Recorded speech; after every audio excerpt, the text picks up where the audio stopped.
ready to dive deep. Today, we're tackling Osho. Oh, he's a fascinating one, that's for sure. Where are we starting? We've got excerpts from his Book of Wisdom, chapters 26 and 28 specifically. And let me tell you, this stuff is potent. Freedom, love, authenticity. He goes deep, doesn't he? Deep and practical. It's not just philosophy. It's like he's giving you a toolbox to unlock your inner potential, you know? Totally. He gives you the theory and then shows you how to actually live it. Exactly. Yeah. Like this idea that freedom, you can choose it, but love, no way. You can't just choose love.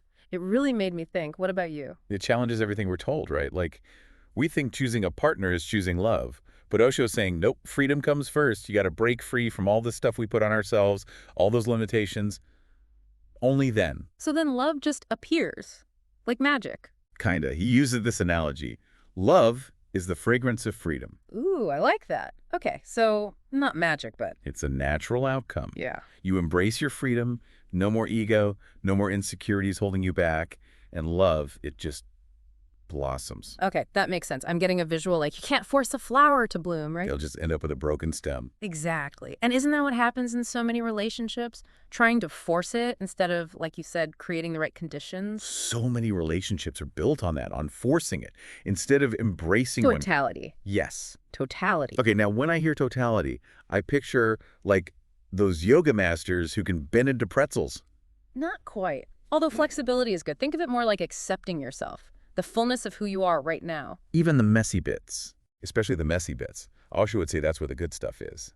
It's the opposite of trying to be perfect, you know? So being present, imperfections and all, not some future idealized version of ourselves. Exactly. And he had this thing about words, Osho. Like he pointed out that devil, spelled backward, is lived. Okay, that's kind of spooky, but I see where you're going with this. Right. It's about recognizing that if you're always chasing some perfect future self, you miss out on actually living. Your life becomes stagnant. It's like putting life on hold. I'll be happy when, I'll relax when. And then you wake up one day and realize you haven't actually lived. Osho would say true joy comes from embracing the journey, the whole messy, imperfect thing. Makes you think, doesn't it? This whole becoming who we truly are thing. And speaking of, Osho also talked about this idea that we all have masculine and feminine energy, right? Is that part of this whole totality thing? 100%. Yeah. He believed that to be whole, we need to recognize both sides within ourselves. Yeah. Masculine, feminine, it doesn't matter what your gender identity is. And he used that image of a Shiva, right? In the Ardhanarishwar form, half man, half woman. Such a powerful symbol. It's a lot to wrap your head around, though. What's it all about in terms of Osho's philosophy? It represents that inner harmony we're all capable of, balancing those energies, the masculine and feminine, within ourselves. He's not saying romantic relationships are bad, is he? No, not at all. He saw them as a reflection of this inner duality, like they can show us what's possible. So we see those dynamics playing out in our relationships, and it can give us clues about what might be going on inside. Exactly. And that's where he brings in Tantra. Okay, gotta tread carefully here, right? Yeah. Because when people hear Tantra, they often think, well, let's just say it can be misinterpreted. For sure, it's got a bit of baggage. But with Osho, it's not just about the physical, it's about spirituality. So more about energy, like harnessing it and using it for growth. Exactly.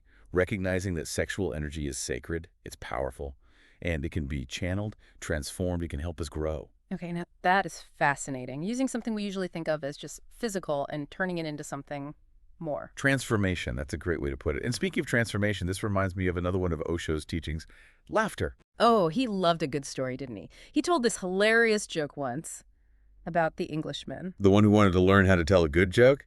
Classic Osho. Yes. He goes to this nightclub in New York. And he hears this comedian, right, telling the joke, take my wife, Yeah. please. And the Englishman is like, brilliant, I'm going to use that. But of course, he totally misses the point. Weeks later, back in London at his fancy club, he stands up and says, consider my wife, please. And nothing. Silence. It's hilarious because it proves Osho's point. Being present, being in the moment, it's everything. The Englishman was so focused on memorizing the joke, he forgot about the delivery, the timing. Which brings us right back to Osho and being present. Because when you're truly present, that's when you have those breakthroughs. It's like when you're laughing so hard you can't breathe. For a second, your mind is completely empty. Pure presence. And those are the moments where we learn the most. Osho believed that laughter, it shakes things up. Makes you see things differently. So more laughter, more self-awareness, is that what you're saying? Absolutely. Don't take yourself so seriously. Learn to laugh at yourself a little. It's incredibly freeing. It's like he's giving us permission to not have all the answers, you know? It's okay to embrace the mystery of it all. And honestly, that's kind of a relief. Speaking of mystery, let's talk about one of the biggest questions Osho tackled. Who are you? The million-dollar question. And his answer was, classic Osho. I am not, and I am not doing anything at all. Hold on. I am not. How can someone be not? It sounds crazy, right? But it all comes down to the ego.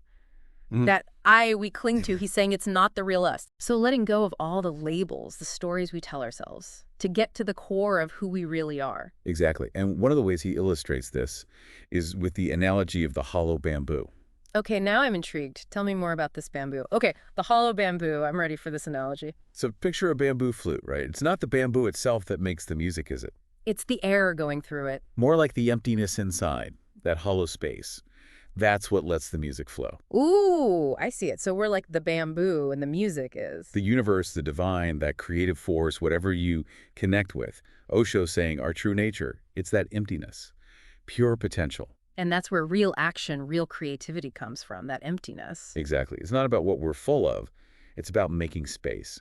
So if we're not our thoughts, our feelings, even our experiences, who are we? Now that is the question, isn't it? Kind of scary when you really think about it. You can be. But Osho would say it's a journey worth taking. Peeling back those layers, figuring out who you are underneath it all. But what if, and bear with me here, what if we don't like what we find underneath all those layers? That's where the real courage comes in, right? Facing yourself honestly. Mm. But here's the thing. Osho would say there's nothing to be afraid of. It's your true nature. And it's good. Maybe a little messy, maybe not what you expected, but good. So how do we even start to peel back those layers? It's like our minds never shut up. He was all about meditation, Osho. It's like creating space between the thoughts. Like those clouds drifting by, he used to say. Exactly. You don't have to grab onto them. They're just passing through. And when you realize that, it's like, wow, we create so much of our own suffering, don't we? Clinging to those thoughts. Clinging to what we think should be instead of what is. And when it doesn't match up, suffering. It's like jealousy, you know, Osho had a lot to say about jealousy. because it's all about comparison.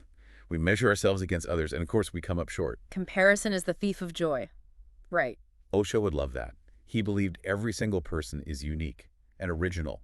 No copies. Like snowflakes. Exactly. You That- embrace that uniqueness, your own strengths, your talents. Jealousy doesn't stand a chance. So let's focus on what we don't have and more on what we do. Cultivating your own inner garden. Watering your own grass, so to speak. Love that. And when you truly appreciate your own worth, it's easier to appreciate others, right? You're not threatened by their success, their happiness. It all comes back to self-love. It's like the foundation for Yeah. everything, for good relationships, for being happy with yourself. Osho really emphasized that. And speaking of relationships, he had some, shall we say, interesting views on love and marriage. He did like to shake things up a bit, challenging the status quo. He believed that need, it's at the root of most relationships. Need for security, for someone to complete us. And that creates clinging, right? Trying to possess the other person, Yeah. control them. And that always backfires. You can't control love. You use this image of trapping a wild bird in a cage. Heartbreaking. Right. You might think you're protecting it, but you're suffocating it, taking away its freedom. So then what's the answer? How do you have a relationship based on love, on freedom? Allowing the other person to be who they are. No trying to change them. Easier said than done. But I get it, like two pillars holding up a roof. Strong, independent, but together. Exactly. It takes maturity, though. Letting go of that need to control. And embracing the unknown, which, let's face it, is terrifying for most of us. It's about being comfortable with being uncomfortable. Osho would say that's where true freedom lies. In ourselves and in our relationships. This reminds me of something else he talked about, the difference between relating and relationships. He was big on that distinction. Because one's a thing and one's an action, right? A relationship, it can become so fixed. But relating, that's an ongoing process. Always changing, evolving. And that's what keeps it alive. He wanted people to focus on the connection, not the label. So instead of trying to define it, box it in, it's more like a dance. Beautiful way to put it.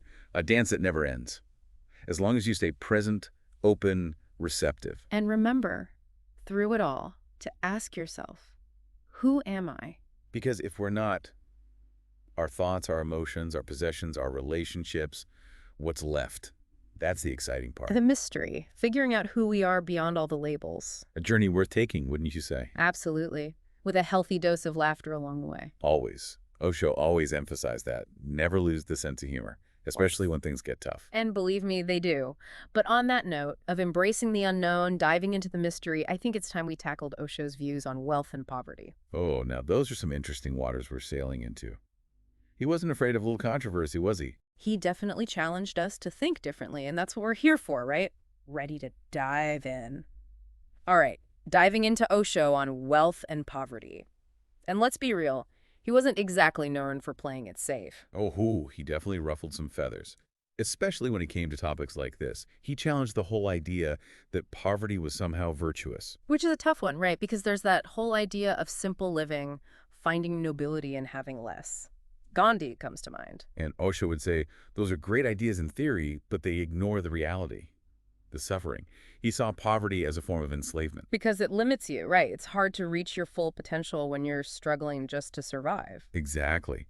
And he felt that traditional religions, they played a role in this too, with their emphasis on the afterlife, accepting suffering in this life. It's like telling people to just accept their lot in life. He called it spiritual opium, numbing people to the injustices around them. So instead of pushing for change, for better conditions, they're told to just endure. And that's what bothered him. He believed true spirituality should empower you to transform your life, inside and out, not just accept the status quo. So when we talk about poverty limiting potential, what did he mean? Was it just about material possessions? It was more about what poverty represents. Lack of access to education, to healthcare. Basic necessities. It's hard to focus on anything else when you don't have those things. Exactly. Osho would say it creates this vicious cycle, limited opportunities which then lead to less growth for the individual and for society as a whole. It's like that saying, it takes money to make money. But it applies to more than just money, doesn't it? He even talked about how malnutrition can impact brain development. It's all connected. So, if poverty limits us, where does true wealth lie, according to Osho? Inner richness, creativity, compassion, intelligence, those were the real treasures in his view. But he wasn't against money itself, like some sort of spiritual minimalist. No, not at all. He saw wealth as a tool. It could be used for good or for bad. It's all about your relationship with it. How you use it, not how much of it you have. Exactly. It's not about amassing riches. It's about using whatever resources you have wisely for the greater good. So meditation, which we talked about earlier, that's part of cultivating this inner wealth, right? Absolutely. He saw meditation as a way to break free from those limiting beliefs, to cultivate awareness, intelligence, compassion. And that, in turn, creates positive change in the world. It all starts within. That was his whole thing. Wow. So much to think about. Osho really challenged us to reconsider what it means to be truly wealthy. And it's not about your bank account. It's about what you contribute, how you show up in the world. This has been quite the deep dive. We've covered so much ground. Freedom, love, the ego, laughter, wealth, poverty. And we've only scratched the surface. That's the thing about Osho. There's always more to uncover, more to learn. But for now, we'll leave you with this. That question Osho posed, who are you? And a new one to ponder, perhaps. How will you use your wealth to make a difference? We'll be back soon with another deep dive. Until then, keep questioning, keep exploring.